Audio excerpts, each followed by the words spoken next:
I think I'm gonna refresh.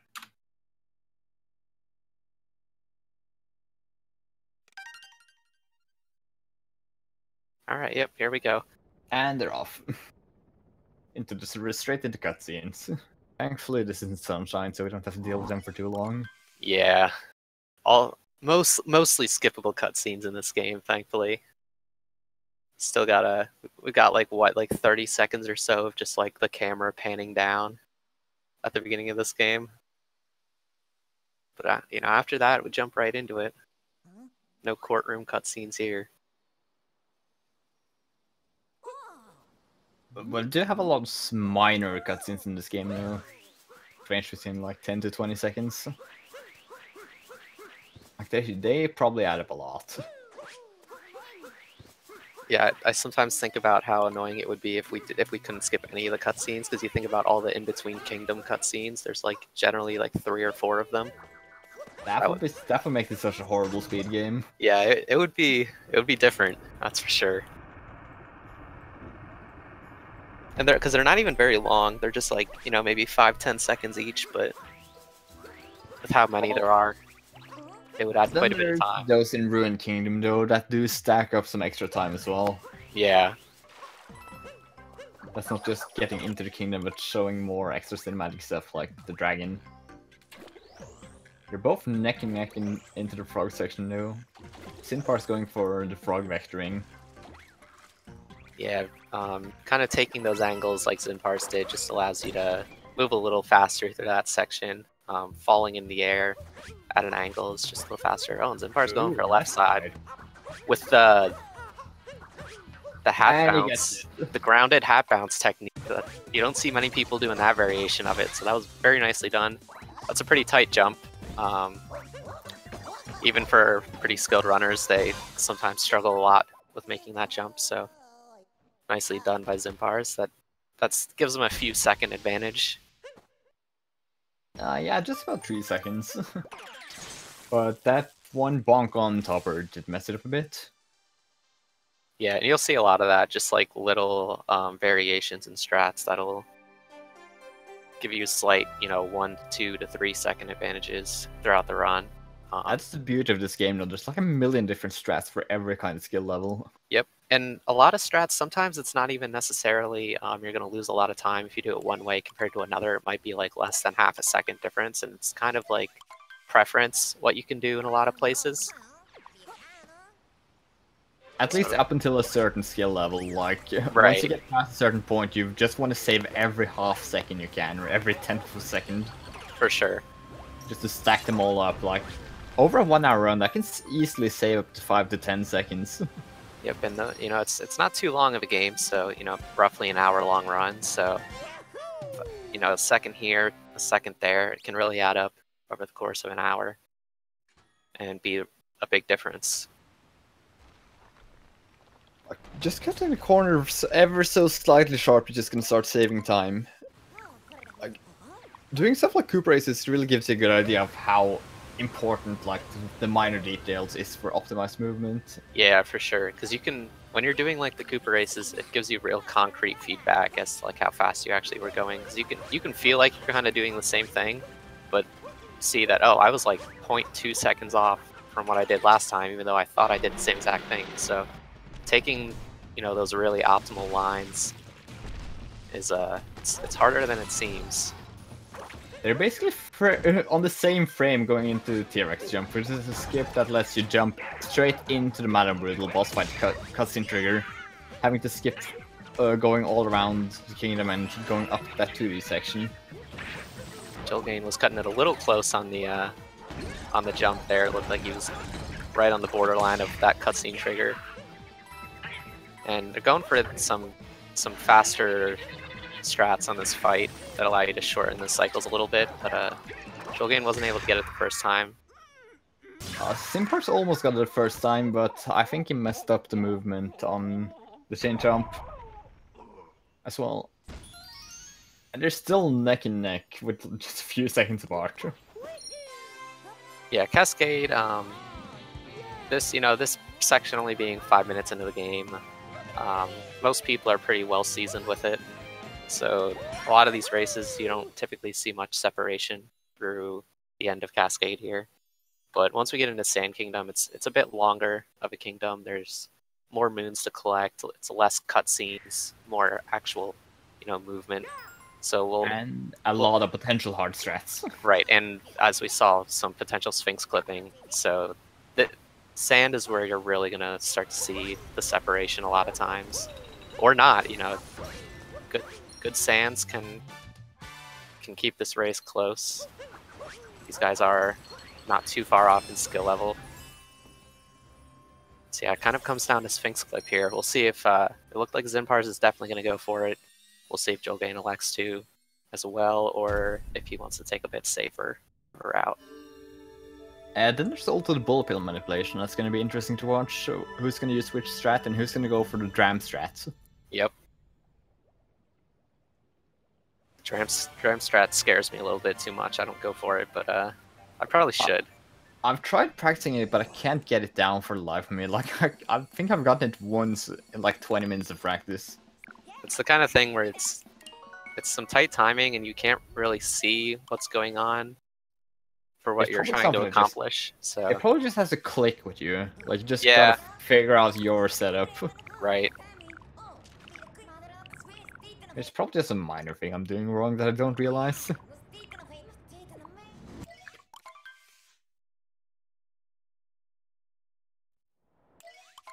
Also, as for most of this game, a lot of the time it's pretty obvious what the runners are doing, but on some occasions, like some very tight jumps, it can be quite easy to miss minor details. That will give it just a tiny bit of extra height. I can comment on that when it gets more relevant. Yeah, there's some intricacies with the hat bounces and such that are not necessarily obvious. I think it takes runners a while to get a handle on how to get optimal hat bounces, and it looks like they are probably going to both go for Sphinx Clip because neither of them went for the bird there. So unless they're going to go for the bird right after the pipe here, which is some tough movement to do, but it is possible. They're probably both going to go for Sphinx. Yeah, looks like it. So they'll elect to get that bird moon later in the kingdom. After they exit the Sphinx room, it resets the bird cycle so that by the time they get to the oasis at the end of the level, the bird will be right in the perfect spot for them to collect it, so it's a little faster than waiting for it in the town. Julgane struggled a little bit with those ground pounds, but I think we've all been there if you've run the game. Yeah, like, the first few hundred attempts, you're gonna miss that a lot. Also, by skipping a bird there, you add a bit of extra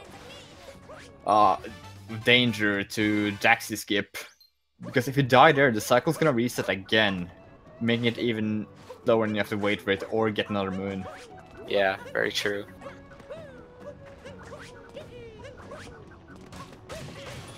Both of them going for the normal bullet bill manipulation. I think they both got it. Oh, Zinpars took a little detour around the bottom platform there. He might have messed up his bullet. I'm not sure if he's alive, yeah. Yeah, he's gonna have to wait for the next one. Thankfully it came pretty fast. So Julgane actually pulling back into the lead there with just, that one little mess up, having to wait for the next bullet bill cycle, so. But then again, like, first try Sphinx Flip can really make or break this at the moment. Right, so we'll see how successful these guys are.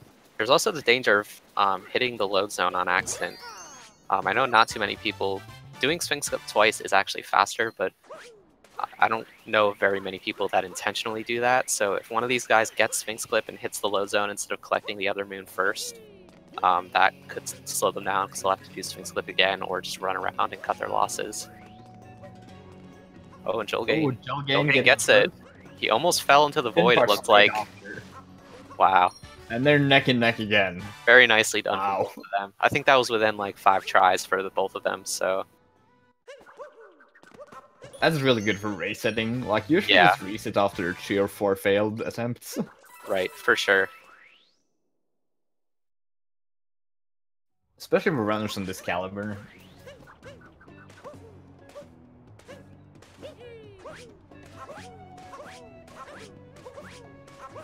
Julgane also building a slight lead there from just cleaner movement out of Sphinx. Yeah, that movement from Sphinx to the Bullet Bill here can actually be pretty tricky, in my opinion. The quicksand isn't the most fluid, surface to move across, so getting optimal jumps there is tough. And now for the next trick, which is Jack's escape. Exiting the Bullet Bill and wall kicking off the wall allows you to get just enough height to get up on that platform and grab the moon. Yeah, makes that moon pretty fast. Other than going through, there's a whole underground secret area where you're supposed to traverse through, and then it spits you out on top of that platform. But Bullet Bill, just enough space to get up there, much faster. Also, Zinpars doing some camera manipulation, allowing it to dive straight over the cactus instead of going around it. Yeah, that's another interesting minor optimization that people are starting to pick up on. Is just having your camera facing a good direction so that you can start moving in the direction that you want to after collecting the moon. Because if you're not facing the direction that you want to be moving, then you have to kind of throw your hat to realign where Mario's facing and then dive. But if your camera is already facing the way that you want to be going, or rather opposite from where you want to be going, you can just dive and quickly turn around the camera and you're just off. And that's the kind of thing that probably saves you fractions of a second, but can be implemented in a lot of places. So if you're good with camera manipulation, you can save many seconds over the course of a run. Also, like, if the camera is oriented the wrong way, or the right way, if you're looking where you want to go, you can make more turn 180 degrees, but only 180 degrees by just holding the direction, but it will take, like, half a second or something. Right, so they're still neck and neck after Sand. That was the first point where you can really start to see some separation, but we're gonna have to wait, and neither of these guys are messing up yet. Lake is a kingdom that's typically pretty consistent for most people. Much like Cascade, you're not going to see too much separation here. Most likely, there's always the off chance someone takes some damage or dies on Rango, but certainly not a common occurrence, I wouldn't say. Especially not at this level of play. Right. Neither of these guys should have much problem with it. Like, that's just minor difference, like the roll cancel Julgane did to get around the corners slightly faster. So another thing you guys might have noticed that these runners are doing, they both seem to be pretty good at it, are these spin pounds.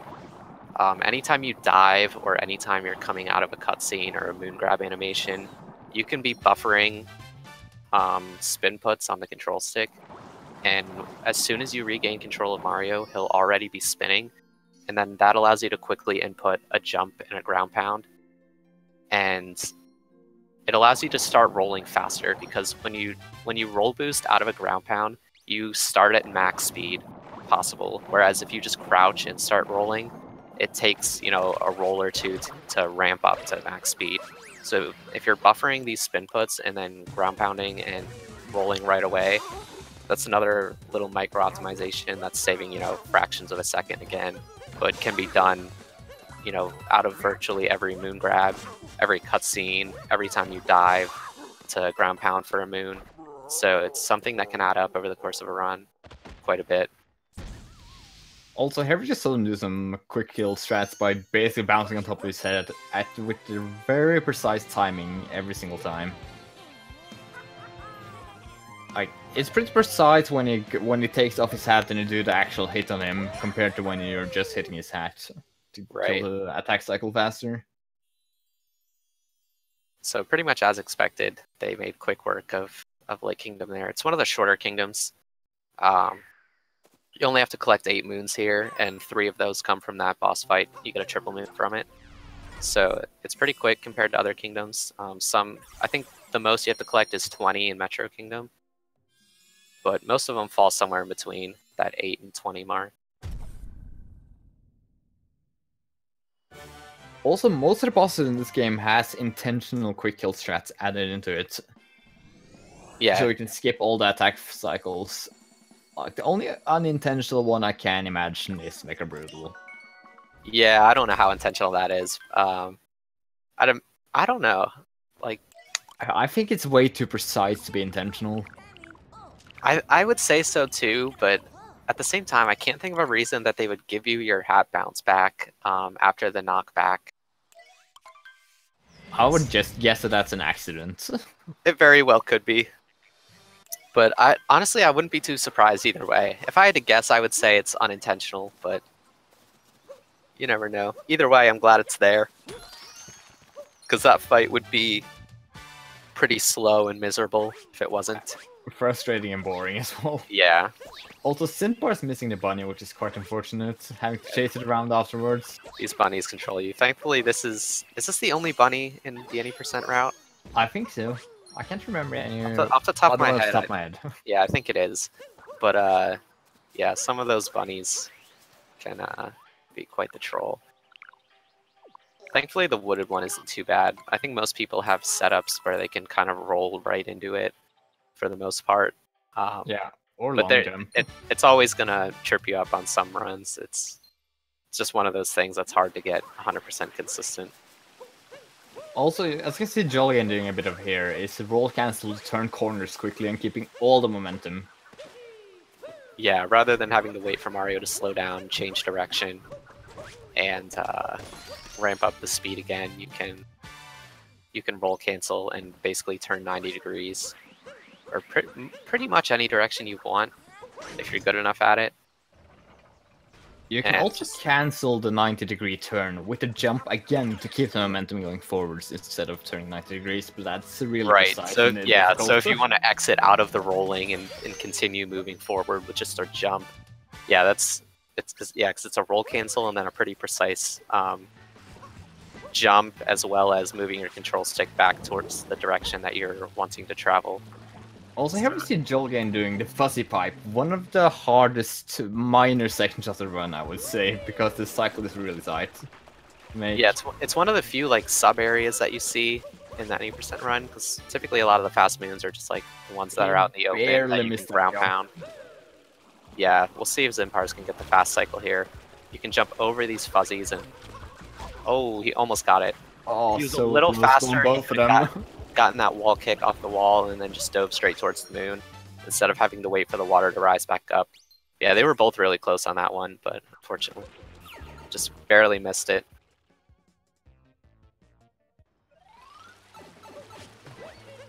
I'm interested to see if the Zinpars goes for dive strats on top of there, because that can turn risky if you can accidentally fall into deep wood quite easily with it.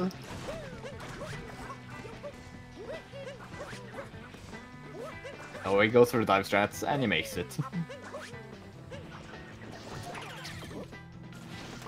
And Julgane killing the piranha and letting the moon stay, and then goes around the corner to grab another one before going back to it. Yeah, the moons just take a second or two to spawn before you can actually grab them, so leaving it to spawn and going to grab that other moon, just a tiny bit faster, but an easy optimization to make. And here comes another run killer jump. P-switch list. I would assume that both these runners are going to go for it. Yeah, we'll see. It's a pretty... Okay, it's Julgane actually not going to risk it. I can't say I blame him. It's the kind of thing that saves... I'm not actually sure how much time it saves. I'd say like maybe 3 to 4 seconds. But it's very easy to fail it and die and lose 15 to 20 seconds. So... Yeah, but the jump also gives you a really good angle going into that triple jump to get up onto the tower faster.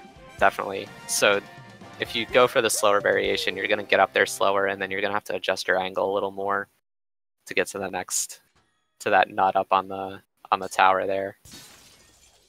So we'll see if Zinpars goes for it to show it off for you guys. He goes for it. Oh, I don't know if that camera change was intentional, but it worked out. He got it. So that gave me a mini heart attack. Yeah. Accidentally turning the camera is my #1 way to fail that. Also, Julgane doing some fast fast kill strats on Spewert while grabbing all the coins. I don't think he really needs all those coins though, unless you want to go for snow first. Yeah, no, these guys have plenty of coins. I know, as someone who never did Sphinx Clip, I generally wind up with around 40 or so coins at this point, and they have around 100 each. So they're more than, you know, good enough in the coin department. They only need 100 to buy the Moon and Snow. So, and they have many more kingdoms to make sure they're at 100, but they're already there now. So no coin hunting needed from either of these guys, unless they die a bunch. Yeah, dying could be a problem with the coin routing, especially if you die kind of late in Metro. Yeah, so you lose 10 coins every time you die. So it's not the worst thing in the world to build up a 10 to 20 coin buffer in a race setting like this. But yeah, they should have plenty of time to make sure they have enough coins. I don't see these guys dying more than once or twice at most. They might just take the intentional death in Lost Kingdom though. Yeah, Death War, because that's barely slower. And it's easier. Yeah, much more consistent to just let yourself die.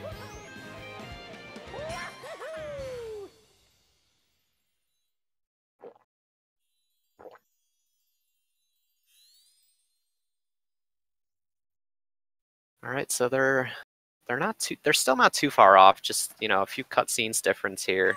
It's still a pretty close race. We're gonna get to a Bowser fight here. There's some, much like all the other boss fights you've seen, there are some strats that you can utilize to speed this fight up quite a bit. They're gonna most likely try to backflip onto the hats that Bowser spawns to knock them out of his hands early. Yeah, and then as Julgane is doing right now, rolling straight into the first one and jumping into it. Yeah, so Bowser's trying to throw that hat towards Mario, but if you get right up in his face at the appropriate time, you can just throw your hat at the same time, basically, and it just snatches it right out of Bowser's hand. And there he goes for the first backflip on the second cycle, getting it. The third phase, I think a lot of people opt to go for a damage boost here, because he spawns more hats and he takes a little bit more time to throw the white one. So if you just run into the white one there, Mario's knockback animation is done by the time you need to backflip into the hat. So it's easy to set yourself up in good position that way. And also, a lot of times, when you take damage, you're punished for it, time-wise, because when you grab moons, it refills your health, and it does a little animation where your health spawns in the center of the screen, and then it refills, and then it moves back up to the corner. But in situations like this, you're actually not punished for taking damage, because after this fight, your health is just automatically brought back to full without any animation of any sort. Also, Zinpars had unlocked the second cycle there. I think he forgot to manipulate Bowser onto the lower platforms, which makes that backflip way easier. Right, Julgane makes the meme tree jump without too much trouble. There's a lot of strats to make that jump successfully, but you just got to find the one that works for you, because it can give you a lot of trouble if you're not careful. Usually the safer the better for that one. Yeah. But some people do like going for the flashy ones, just because it looks amazing, and this makes it look so easy to viewers. I wonder which one Zinpars gonna go for. There's like 3 or 4 main ones people go for.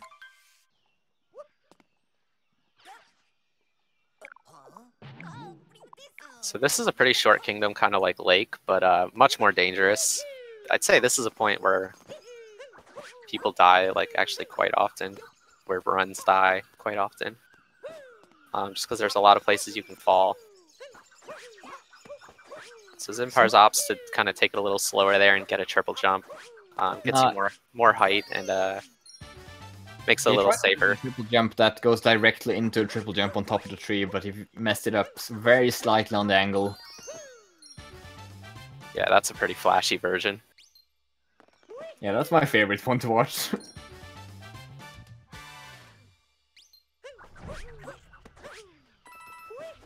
Also, Julgane not going for the super fast.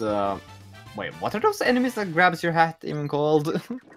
I'm honestly not too sure. I know what most of the enemies are called in this game, but that one I'm drawing a blank on. It's kind of hard to remember the names of enemies you don't actually capture in this game.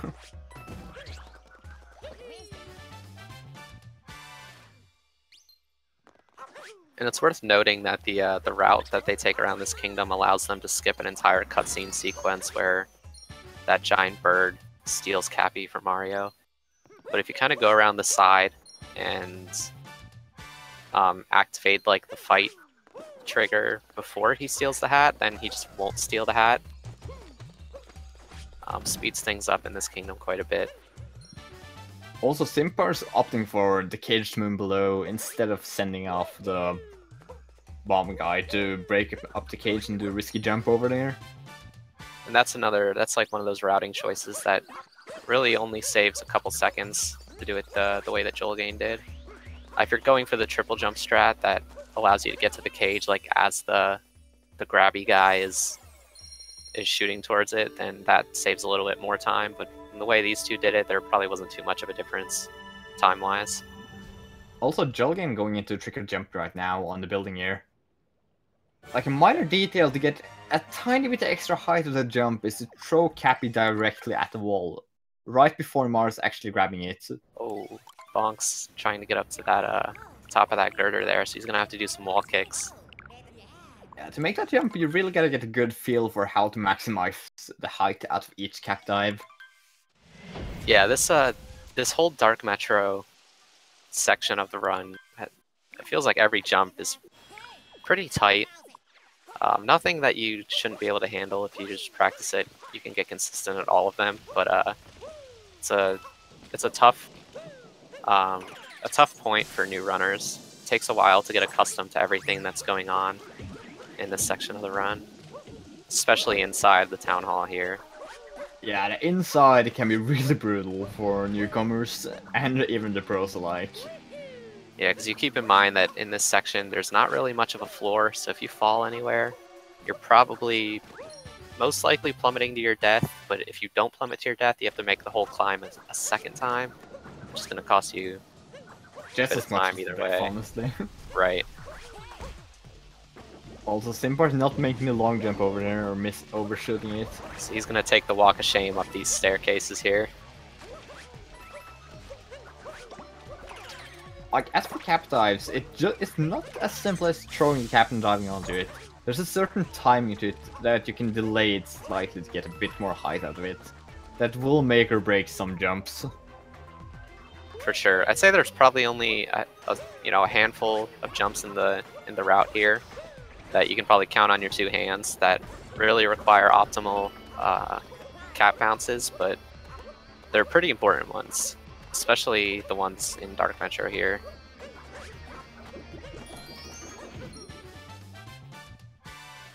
Also, Julgane doing some specific positioning to make the Mecha Wriggler take some shorter turns around the arena. Yeah, so the Wiggler will always gravitate towards that wall on the third phase here. Or on the second phase. So you want to just kind of manipulate the way he moves around so that he winds up on that wall anyway, so he doesn't have to travel all the way around the arena to get there. Julgane gets a 2-cycle. That's something that can cause a pretty big time difference. If you miss the 2-cycle and have to wait for the Wiggler to run around the arena again, then that's going to typically cost you somewhere between 20 and 30 seconds. So we'll see if Zinpars can do the same to kind of keep pace here. Yeah, getting a 3-cycle is one of the most frustrating mistakes in this run, just because it's such a minor one that costs so much time. And this is the only real instance of like something that's luck based in this run that like can actually cost you major time, because once the Wiggler's up on the wall here, the amount of time it takes before it stops moving is random, as well as just the pattern it runs around the wall being random. So you can get really unfavorable patterns that I think all of them are manageable. Like, you can save a 2-cycle out of pretty much any pattern, but some are certainly much more difficult than others. Also, as you can see on Zinpars, there's a certain timing you want to do when shooting on it as it's moving to make sure you hit every turn. No, is it every 5th one that I want to hit? So, because, well, the one you hit, you're gonna also damage the one next to it, go forward and backwards. If you want to hit it at a specific timing to get as many of them in one go without having to readjust your aim too much.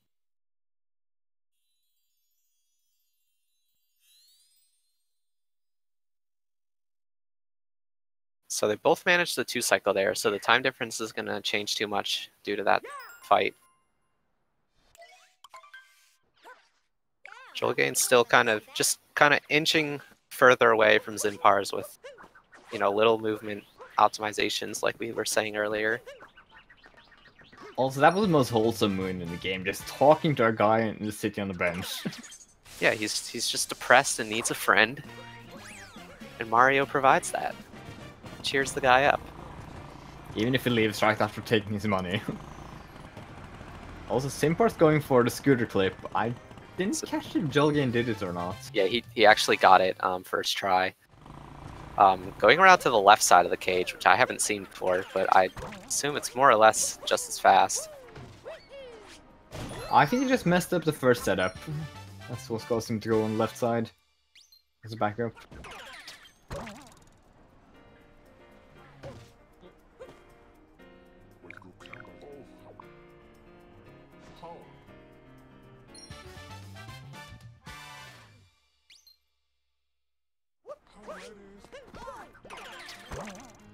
Also, Metro has quite a lot of tight movement overall throughout the entire kingdom.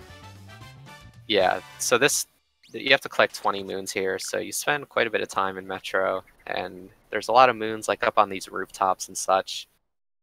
So more opportunities for you to potentially fall and waste a lot of time. Also, Zinpars going for the roll cancel to gain momentum instead of doing a long jump over there. That's an interesting small optimization as well.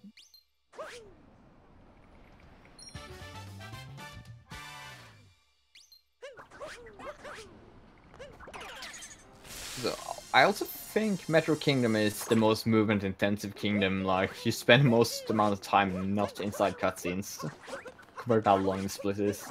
Yeah, I would say Metro, Wooded, and Luncheon are probably some of the most movement-intensive kingdoms in the run. As well as potentially Bowser's, but... Bowser's has a lot of boss fights, so... Yeah. That do take up time just waiting as well, which is a bit annoying. But they're overall pretty quickly over. Zinpars went for the daring roll into that small doorway. It's very easy to bonk trying to roll into that door. So Julgane keeps building his lead ever so slightly. He's about to grab the last 2 moons and grab the fan favorite moon of this game, OTEP guy. And Mario's not even on the screen, he's talking to him from so far away. That's another thing, like, you can talk to the guys from so far away in this game, or at least some of them. Yeah, so, like some of the shop owners, you have to get right up in their face to be able to talk to them, but then, like, as we'll see soon, the shop guy in Snow Kingdom, you can talk to clear over from the doorway. The talk triggers are pretty strange in this game, but the musicians here are ones that have pretty large ones. I would kind of assume the talk triggers are based on the outer edge of their model, and then extend outwards from there. Yeah, I'm not too sure. It does seem in general that the larger the NPC is, the larger their talk trigger will be. Also, Julgane opting for Snow first, as he has enough coins for it.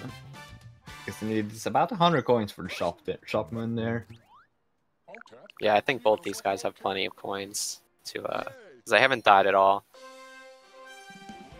So they both have plenty of coins to get the shop here without having to detour to Seaside.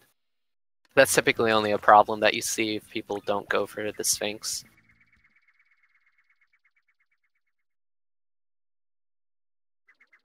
Also, these guys are surprisingly close for how far into the run we've gotten now. Like, pretty much anything can happen with some of the harder kingdoms coming up with Luncheon and Bowser's Kingdom. Yeah, certainly there are a lot of single mistakes that could that could bring Zinpars up to even with Julgane here. So still a pretty tight race, all things considered.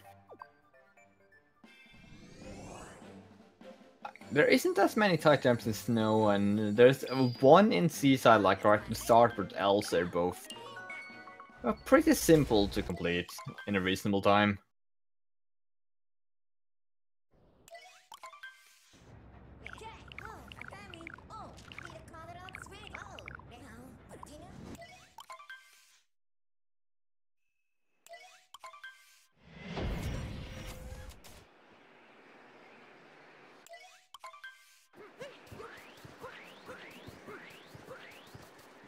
Oh, Julgane's struggling a bit with menuing to get to the moon, which can be quite awkward at times. He was just doing some window shopping for a new outfit with that lead he's got.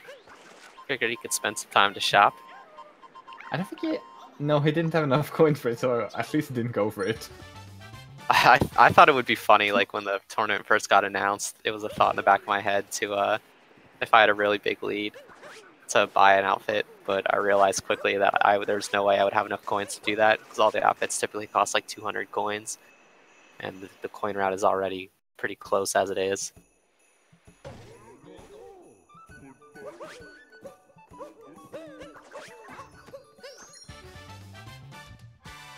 So generally runs like this gonna last for about an hour to 10 minutes on the higher levels of the spectrum, and 1 hour 20 for the mid-ends. So they're gonna go, I'm gonna guess both of them is gonna get around 108 to 110 region. Though I haven't seen a lot of mistakes from them, so they might be on good pace. Yeah, they're on, let's see here. Yeah, they're on pretty decent pace right now. I can have a better idea of what kind of pace they're on after they finish snow, or after they finish seaside, because I'm more used to doing these kingdoms in the reverse order. Yeah, same for me. Like, if you skip Sphinx Clip, you most likely have to do seaside before snow. Right. Which costs about half a second of menuing as well. It is possible to have enough coins without doing Sphinx, but it's pretty tight. I think the most, without going out of my way, the most I've had for hitting snow or seaside was around 80. So if you go a little out of your way for some more coins, it's certainly possible to not have to do seaside first, but that's just the much easier option. And it's like half a second to menu. Like, you're not gonna route in 20 coins on half a second of time. Right. Well, and we got the fancy roll cancel triple jump on the ice physics from Julgane. That's much harder than it looks. Also, I can't confirm, Zinpars is on PB pace right now. So let's see how that turns out. Yeah, I would have guessed as much, because it does seem like he's on better than a high 108 pace right now.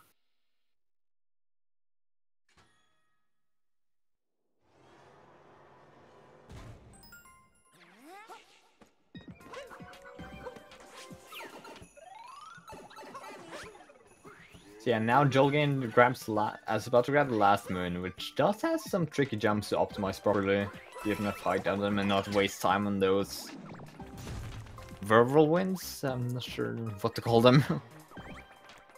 So this kind of an instance where you kind of go collect a moon that's pretty out of the way for the last moon, and then just opt to warp back to the Odyssey. Because no matter what you do here, you're gonna have to most likely warp to get back up here.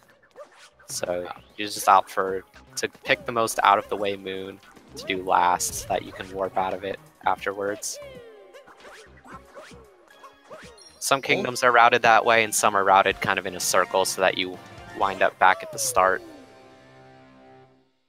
As for snow, I don't think there's enough moons outside of Shiveria before you get world peace. No, there's only a handful.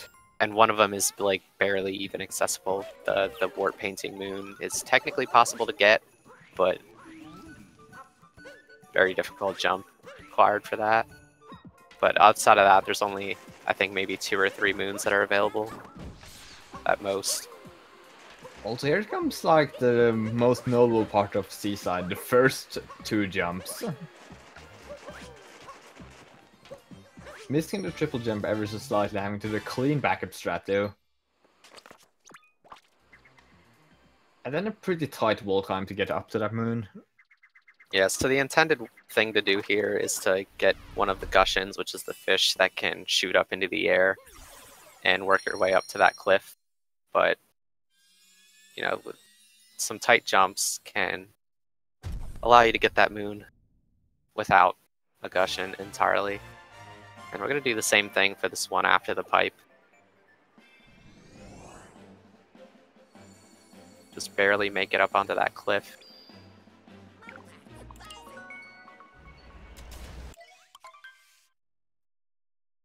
Oh, bonking's the death perception, messing up Julgane a little bit there.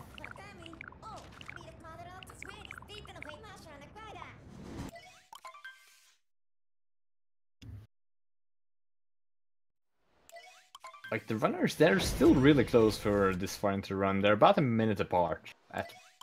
Yeah, I think it's a minute.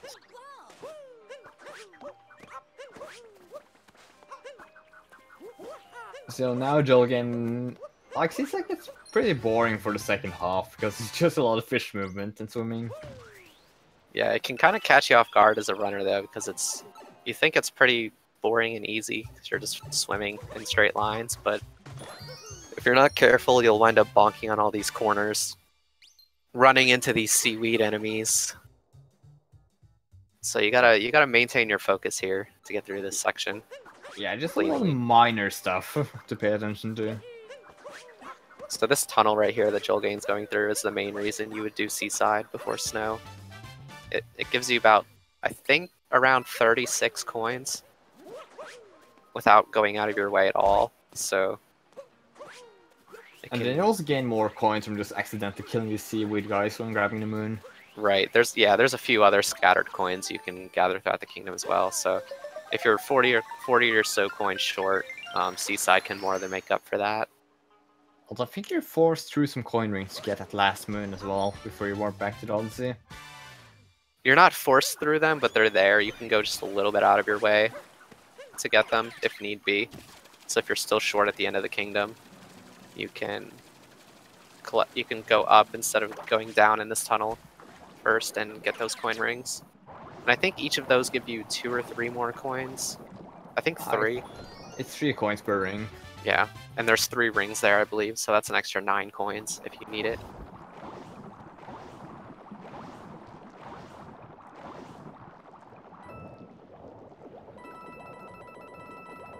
I was like, thankfully when you bonk the fish, it is a really short hit zone that you get compared to bonking as Mario.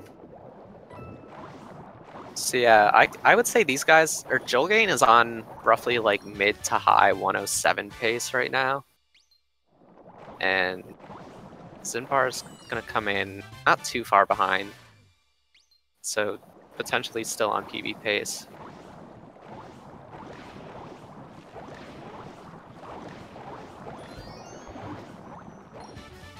Doing Seaside before Snow is only, you know, fractions of a second slower. Because you it's just a minor menuing, basically. Yeah, you just gotta go down on the menu and hit A instead of spamming A. So that's the only difference that it There's causes. also the danger of accidentally going to Snow early when you don't have enough coins doing that. Right, and that will cost you a lot of time. Depending There are on how some well you know backup where coins. the coins are. There are a decent number of coins in Snow that you can collect, but if you're not ready for that mistake, then it can really hurt you. I think you can get like 15 coins within a reasonable amount of time loss to still be on PB pace. Or still be on good pace for the Snow Kingdom. Like, I noticed a 10 coin stack right after the first moon inside Chiveria that you can quite easily grab. Yeah. And there's a bunch outside that you can grab. There's like, if you ground pound one of the mounds that you kind of run right past, you can get a handful of coins, as well as there being like 7 or 8 coins just laying on the ground outside. Also, now we're gonna see another quite tight jump in this run. Early salt pile. I think we saw Julgane do it, but I didn't quite catch it. Yeah, I think he got it first try. Oh, he's going for the harder variation here. Triple jumping on that salt pile. He gets it. I have not seen that version. Yeah, not many people go for it because it's much riskier. Because if you fall, you're gonna land in the Pepto-Bismol there. But it is, yeah, it's a bit faster to set up than the jumping or backflipping or ground pound jumping from the ledge variation. So yeah, and then there comes a rematch with the Spirit, which is basically exactly the same thing, just a different shape right now. Right. If you execute it well, it's exactly the same as it was in Wooded Kingdom. And I don't think either of these guys should have any trouble with it.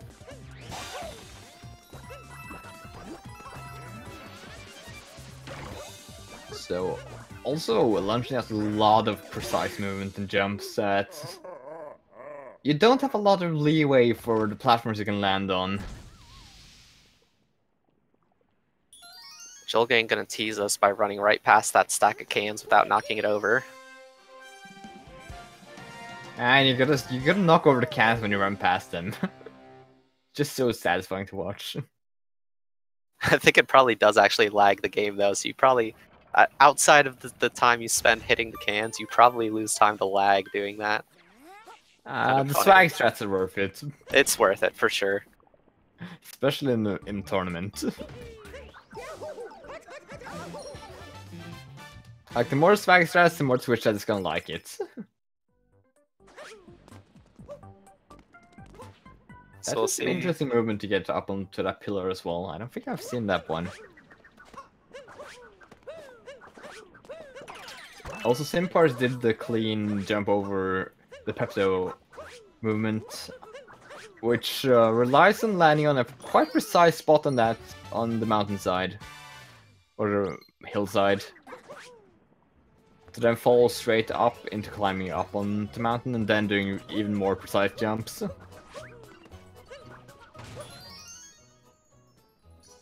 So Zinpar's actually making up a little bit of time in this kingdom just from some better movement choices. Instead of going up to that building and long jumping across the giant pieces of food, he jumped straight down to the lower ground and rolled and triple jumped up to the top of that roof. A little faster, probably by a second or two compared to what Julgane did. Also, Julgane executing one of the most satisfying moves in Luncheon Kingdom, the Forked Room, beautifully. Let's see how Zinpars does it. Also, you can Zinpars moving the camera to prevent those potobos spawning to give you a good cycle. Yeah, a lot of the enemies will spawn only when the camera is looking towards them. So if you just hold the camera looking towards the ground and then point it up at the moment you want it to spawn and start moving, you can perfectly manipulate what's going on there. Also, here we see Julgane going for Turnip Clip. I have 1.0 and 1.1 exclusive glitch for the moment. It's not available in the latest patch anymore. Yeah, so you kind of just use this turnip to push you into this cage. When you land on top of it with the pan bro here, exit capture and recapture, you get pushed back enough, just enough to clip into that wall and grab that moon. And it's much less annoying than trying to break the cheese blocks with the pans, the way they randomly fly around in the air. Yeah, breaking the cheese blocks is really awkward and annoying. So let's hope for God Nintendo doesn't keep patching more stuff. Yeah, we'll see. Like, that was my biggest gripe when getting into the speed game. Like, if Nintendo starts patching all the fun glitches. Oh! Zinpars almost took a dive down there without the turn-up. That probably would have forced him to go do it the intended way. So getting back up to the top of that would be much slower at that point. So re-grab the turnip. Yeah, that would definitely be way too slow, so you gotta do it an intended way.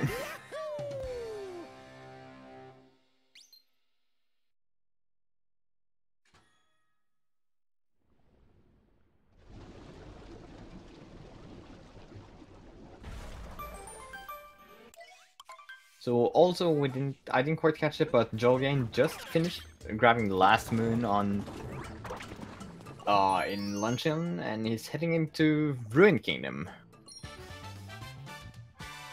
Now we're going to see Zinpars attempt to do a mountain climb here. And he goes pretty cleanly.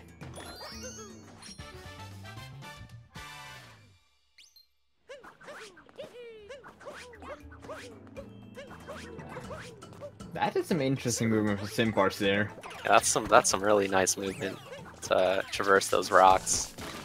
Some pretty precise landings. That very tiny triangle he landed on is just enough to let him jump again. Yeah, so the reason the turnip clip is faster for the most part is it kind of skips a cutscene of the glass breaking. So I think purely movement-wise, they're about the same. But not having to watch the cutscene of the glass breaking does wind up saving time. Yeah, like the fast setup saves 7 to 8 seconds, I think, and the slow setup saves like 4. So it's usually worth it to go for.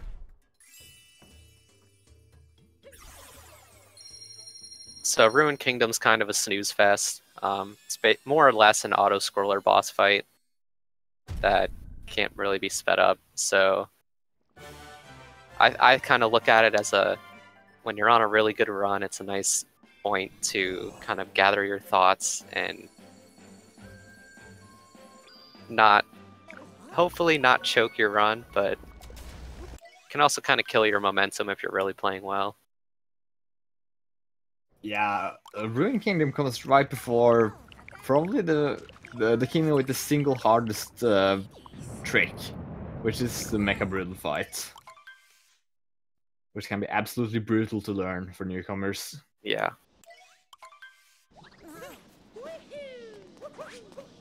So yeah, insert generic Dark Souls joke here. I'm all out of them.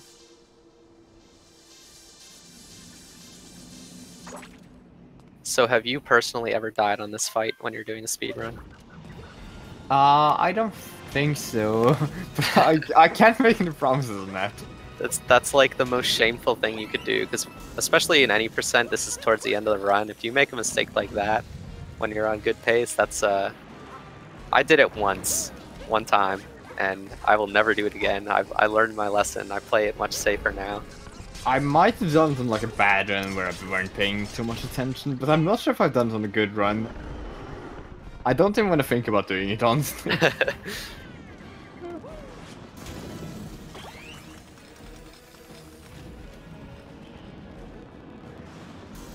Yeah, there isn't a lot of optimization on this fight, like just minor movement getting into the fight and then jumping on top of his head and damage boost. Yeah, just making sure that you're able to throw your hat, yeah, right when the swords become available. That's about all you can do to speed this up. A lot of running around and avoiding little lightning circles that aren't really all that threatening once you know like what pattern they go in. So yeah, Julgane just finished the fight, and he's gonna head into Bowser's Kingdom.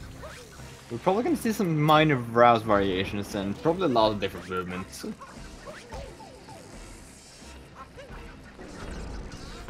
And then there's gonna be the dreaded Mecha Brutal fight, which can make or break the run for both runners. If you mess up once, the other one might just catch up immediately.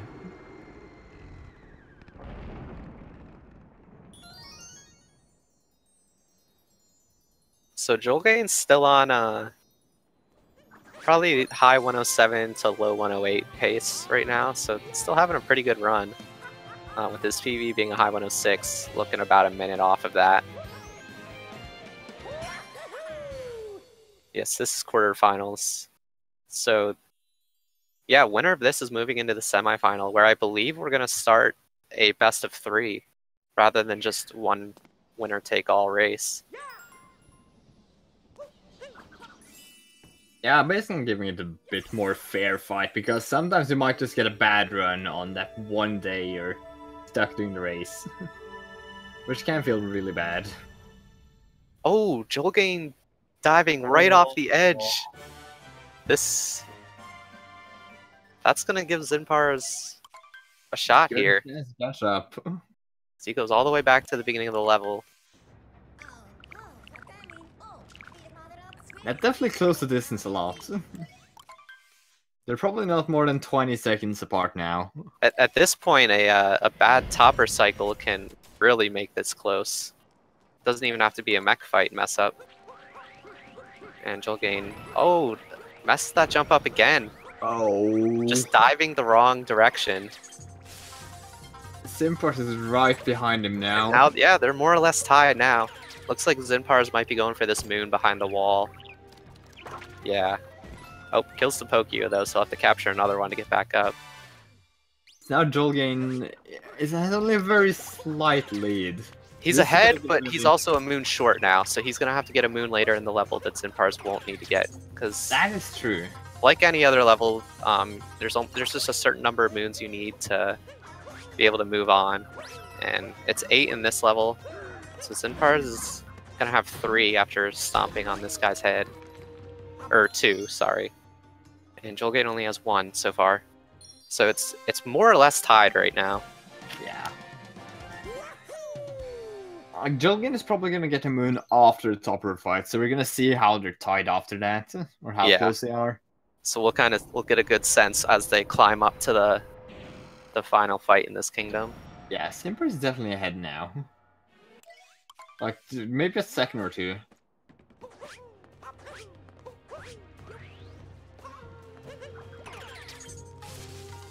This is gonna be nerve-wracking to watch, and now for some more precise movements with all these moon shots that you gotta grab. Yeah, there's still plenty of points in this kingdom where you can wind up dying, so... Then there's also like moon, that's no snooze fest either. No, certainly not. Oh, Julgane dies again! Oh god. That's so unfortunate. You know, as we said, things can happen in these later kingdoms that could change the course of this race. We're seeing live proof of that. Bowser's gonna be brutal. Like, it's just one of those games that as soon as you make a mistake, you're gonna keep piling them on because you're not used to the movement after that. Right. And the problem here is it's, unlike other kingdoms, there's a lot of just gaps for you to fall into and die. A lot of other kingdoms are kind of enclosed. They don't have many pits for you to fall in. So it's a point much like the Dark Metro section, where any mistake can really cost you, rather than just more than just a couple seconds of bonking or something. Yeah, as Riffs points out, he was really fortunate that he grabbed that checkpoint. If not, he would have been sent he would have gone back much back. further. He would have got sent back to before the big thwomp guy. I think he would have sent back to the platform right after it, because I think dying or getting after those platform moons resets your spawn point. They would have to go through that zip line once again. And Zinpars during the Harriet fight, which is the first time we see it, it's just knocking the bombs back at her. And also for her attack cycle, you can stand on pretty precise positions to make her attack faster for some apparent reason. Yeah, if you're standing in the right spot, she'll only take 2 steps, much like she did there, as opposed to potentially 5 or 6. Julgane just taking a step back and just deciding to go hard and throw his hat at all of these hats rather than trying to land on the specific one that Topper's in. I'll see how Zinpars handles the Topper fight. Like, Topper becomes it's over in the blink if you do it properly. Like, he's just about done now. Yeah, Zinpar's cleaning up really nicely in Bowser's Kingdom here. This still is certainly far from over. The Mech and Brutal fight can still work its magic on either one of these runners. Yeah, Mech is gonna be the main decider between who's gonna win and lose, I believe.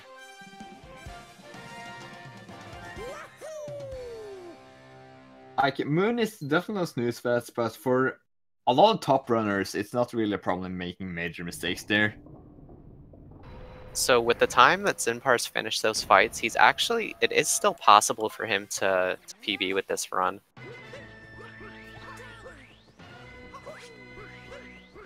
It'll be tight, but it's possible. Oh, almost taking a death there, but saving it with the half bounce. It was really close. Oh, and he's gonna take a death anyway. Oh, almost saved it. So we're seeing how Bowser's Kingdom can really. Now they're almost neck and neck again. Like Julgane just needs to get one extra moon and. Yeah, so Julgane is gonna likely go for this moon behind the gate here. You just gotta break a couple boxes. So Zinpars still holding a slight lead, but you know it's much tighter again. 10 or 15 seconds lead, but Mecha can make that up easily. So this has had a lot of shifts and turns in his leading.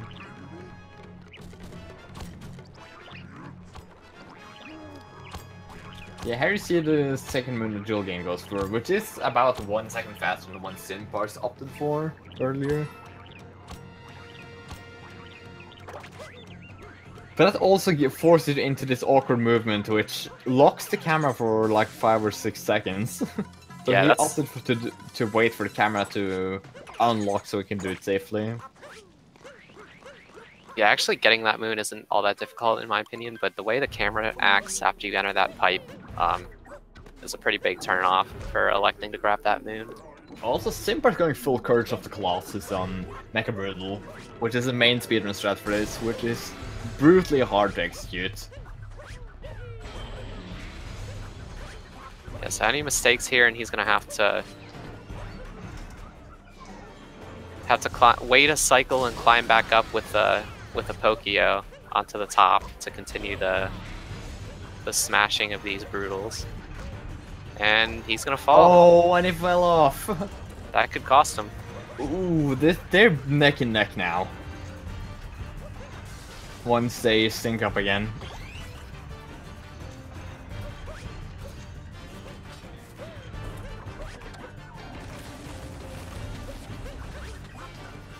Also, falling on this exact cycle of it is the worst one because you have to go wait for like Mecha to run through that rainbow phase as well. Putting Julgane in the lead now.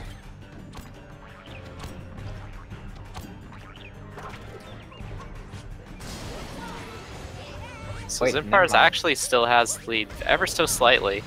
That's basically nothing though. Yeah. Like 3 or 4 seconds. So yeah, we're neck and neck here.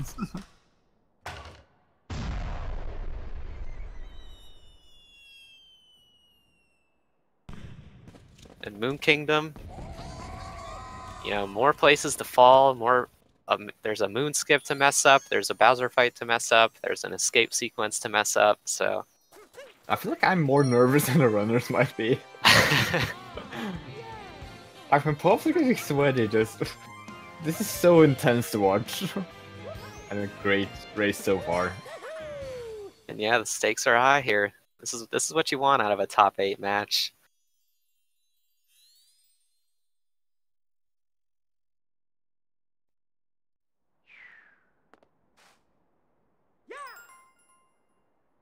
Like this might have been the most intense race I've seen so far.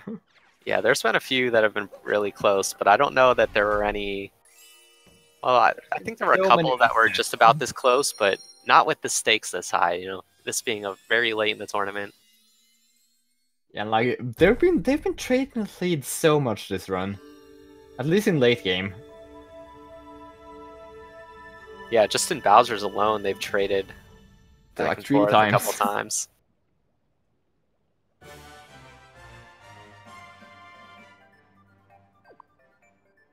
Yeah, that looks like about a 5 seconds difference. Yep. So we'll see how optimal their moon vectoring movement is if they do that at all. Yeah, now every second is gonna count there. I wonder if we're gonna see 2D jump. Yeah, I mean, I don't know. If they're paying attention, yeah, they're gonna be really nervous. If they know how close they are, I would suspect that they're both going to go for it. I'm not too sure, though. They might be watching and waiting to see where things stand after the Bowser fight. They don't need to get any moons here in Moon Kingdom. which is Yeah, kind of ironic. this is the last area of the game, so they just need to make their way to Bowser and beat him. Zinpars with some nice vectoring here, much like that frog movement at the beginning of the game. Julgane opting for the safe long jump rolling. I don't blame him, like, the nerves must be really getting to him now. So now it's moonskip time. Like, one of the first tricks I ever found out for this run, it was like found out 2 or 3 days into the game's lifetime. Yeah, skips a whole cave sequence where you have to do some platforming and fight the same boss from Cascade Kingdom, the Mama Brutal. And we just skip all that with some wonky Geometry. jumping on these rock walls. Watching that mooncave would be interesting in a race setting like this, though. Yeah, I'm almost like upset that it's not in the run, and it's not really in any run. Other than like a run where you have to get purple coins. There's moons inside, so it's used in all missions. Oh, right. Yeah, it's a cool little platforming section. And now we see a lot of repeat strats from the first Bowser fight in Cloud Kingdom. Yeah, more or less the same strategy here. Just have to do this, go through this Bowser fire throwing phase, which has the most accurate hitbox in the history of video games. It basically just checks if you're standing on the ground when it hits you. If you're not standing on the ground, it won't ever hit you. Yeah, you just gotta imagine a little like laser line scanning along the ground, like really thin line, and that's about the hitbox of that flame. Oh. Julgane. Messing up the second cycle. And not realizing if you mess it up the second time, the hitboxes are very strange for some reason, and it's kind of impossible to do the backflip strat if you mess it up. I've not realized that until now. Yeah, that I don't know what causes that, but for some reason, if you have to try it a second time, the hitbox gets really distorted, and you take damage from much further away. So now Zinpars has a little bit more of a comfortable lead. If he knows, then I would imagine he's not going to be taking any risks here. But maybe he'll do the 2D shortcut for the fans. Who knows? Yeah, Zinpars heading into the final escape sequence. Which is just nerve-wracking to watch if you're not sure if you're in PB pace anymore or not. And especially in a race setting like this. It's generally simple to execute, but there's that 2D shortcut. That might just make or break it if you decide to go for that 3-second or 5-second time save. There's always the risk of falling into a gap at the end as well. Yeah, if you do the fast fireball movement, the camera's gonna mess a lot. And try to screw you over.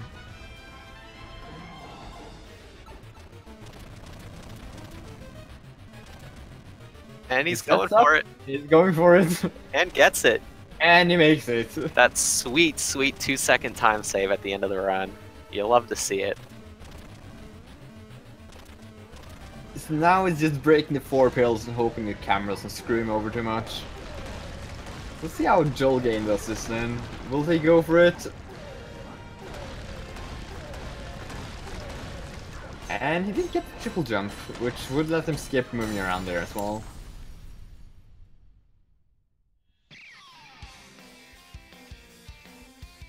And here comes the final pillar breaking section. Let's see how his fireball snipes are today. Looks like he got 3 or 4 of them on that first pillar.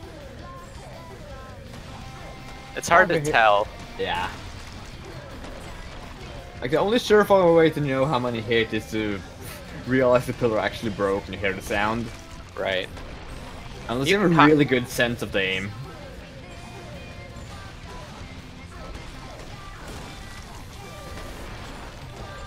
Looks like... I don't think... Did any of them hit? 2 of them hit. Oh, Julgane failed 2D shortcut. Oh, looks like he's gonna just accept his defeat here. No, he's gonna continue, it seems. Okay. And that's gonna be the end of the run for Zinpars. Yeah, Zinpars gonna clock in with that 109 109.31 it looks like. 109.33 on SRL. Yeah, that's gonna be a win for Zinpars. Yeah, this has been an excellent run overall. Like, the early game was solid from both runners. Zinpars even going on PB pace, entering snow or seaside. But both of them had quite the rough Bowser Kingdom, which made for quite a lot of upsets. Yeah, so Zinpars only being, what, about 35 seconds off of his PB. So, a pretty good run. He did what he needed to do and hoped the rest would fall in place, and it worked out for him.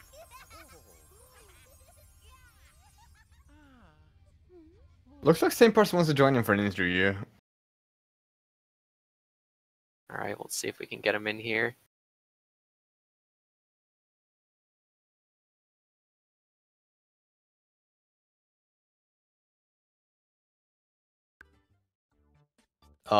Can you pull him in? Okay, but I had rice for it. Welcome Zinpars, congratulations Hello. on your win. Thank you. I don't know how close attention you were paying to your opponent, but you guys were literally within 5 seconds of each other. Wow. Yeah, I did not know. At the end of Bowser's, you were within 5 seconds. Wow. There were a lot of deaths on both sides towards the end there. But yeah, I think we were a bit rusty. At least yeah, I was. You had just because you were behind going into Bowser's, but you had just that much of a cleaner Bowser's Kingdom and wound up like pulling ahead by a few seconds. Yeah. All right. Julgane were like 1.5 minutes ahead of you entering Bowser's Kingdom, roughly. He was ahead 1.5 minutes. Yeah. Something like that, yeah. Wow. And my Bowser's Kingdom was not really good either. Yeah, we were talking. The Bowser's was really showing the full extent of its muscles of causing runners to choke runs. Yeah. It'll happen. Dying there, it happens. I don't even know what happened on my Mecha Brutal. For some reason, I lost height. I think I lagged and lost an input or something. But yeah, any that was small really mistake weird. there, it's gonna cause you to fall. But looks like we got Julgane in here too. Well, I don't know exactly what to say, but good job on your run. Unfortunate ending there, but any takeaways, Julgane? Oh, his mic, it doesn't work. Oh, okay. Well, I gotta say, this has been the most entertaining run I've seen so far on this channel. Yeah. And for some reason, most of my races are pretty close. And I'm always surprised that I win. You've just got the tournament magic. Were you like within 1 second of some other guy? Yes, that was against Iluvatar. Oh wow. My last stage. Oh, sorry. Hey Julgane, how do you feel about your run? I'm really mad actually. That's I don't understandable. blame you. Yeah, like at the beginning, that was actually pretty good, but at Japan, my controller left stick went crazy, so Oh man. I died multiple times, and from here that was really crazy. He was going a bit to the left, so we don't copy jump and stuff. Are you using Joy-Cons? No, I'm actually using the Pro controller, but I've heard some similar problems on the Joy-Cons, but I don't know about Pro controllers. I've not experienced anything like that on mine personally. but yeah, I lose very much time on Japan and Moon because of that. But oh well. Julgane, did you pay any attention to the restream to see how you were? Yes, I actually have it opened.